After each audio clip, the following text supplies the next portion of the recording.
Isang mapagpalang araw po sa ating lahat mga kapatid. Narito po tayong muli sa ating morning devotion, ang Grab Food for the Soul, our daily dose for the nourishment of our soul. Simulan po natin ang ating araw sa pagbubulay-bulay ng kanyang mga salita nang makalakad tayo sa isang mapayapang pamumuhay. Ang paksa po na ating pabubulayan sa umagang ito ay may pamagat na nagmamahal sa habang panahon.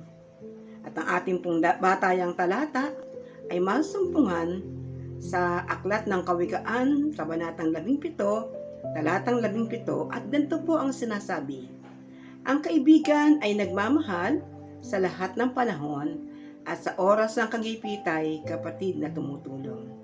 Salamat at purihin ang Panginoon sa ating pagkabasa at pagkarinig ng kanyang mga banal na salita. Sa umagang ito, mga kapatid at mga kaibigan, ang pangunahing mga Bible characters na ating pagbubulay-bulayan ay patungkol sa magkaibigang sina David at Jonathan na masumpungan po natin sa unang Samuel, Kabanatang 18, Talataang 1-4. Ayon po kay Aristotle, Ang pagkakaibigan ay ugnayang nakabase sa isang pinagkasunduan o pinagkaunawaan. At may 3 kategorya ang pagkakaibigan. Una, ay nakabase sa kasiyahan, kung saan ang dalawa o higit pang tao ay nakakatagpo ng kasiyahan sa isang sama-samang gawain. Ang ikalawa ay nakabase sa benefits, tulad ng samahan ng mga negosyante para sa kapakinabangan ng kanilang negosyo. At ang ikatlo ay nakabase sa pagmamahal at paghanga sa mga katangiang moral ng isa't isa. Sa katlong kategorya ay nabibilang ang pagkakaibigan ni David at Jonathan. Naging tunay silang magkaibigan dahil sa pagmamahalan sa isa't isa. Sabi po sa unang Samuel, kabanatang 18, talatang 1 hanggang 4. Matapos mag-usap sila Saul at David, ang kalooban ni Jonathan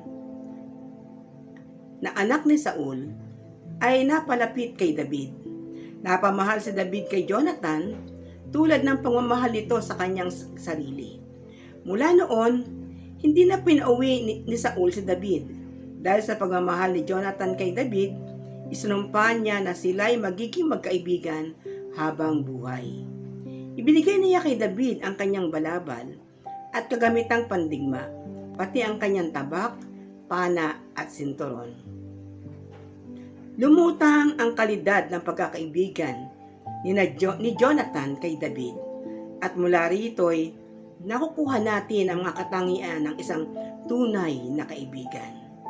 Ano po ba yung mga katangian na isang tunay na kaibigan?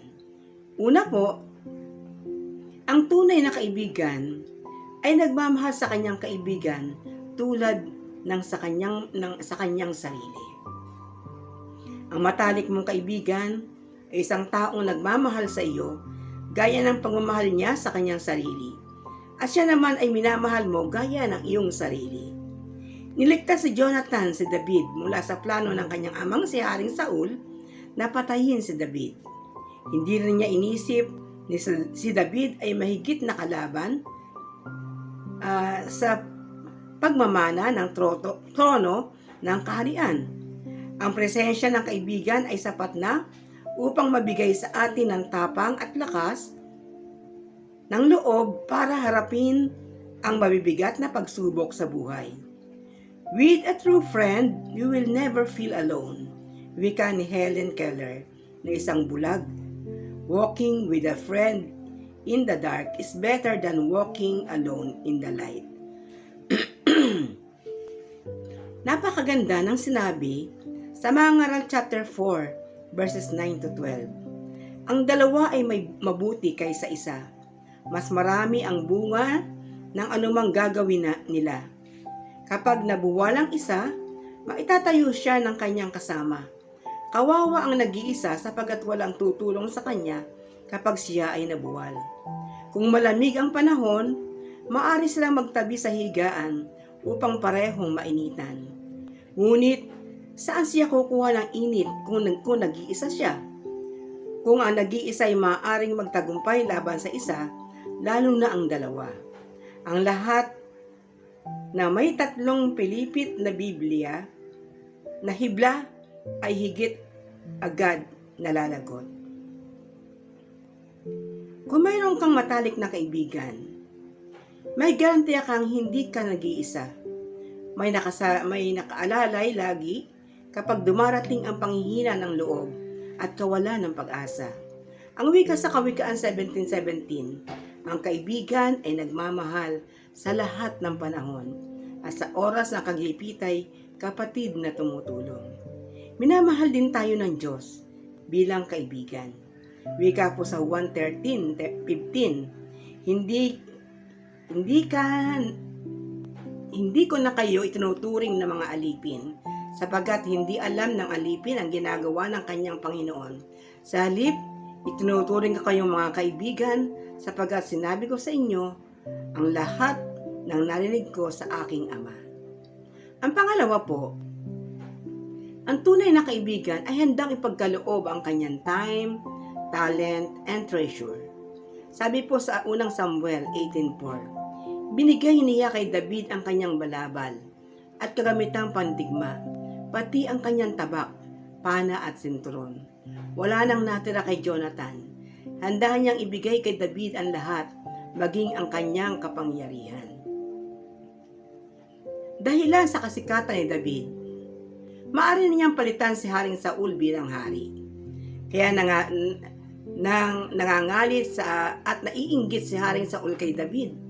Ano pa tinangka nitong patayin sa maraming pagkakataon si David.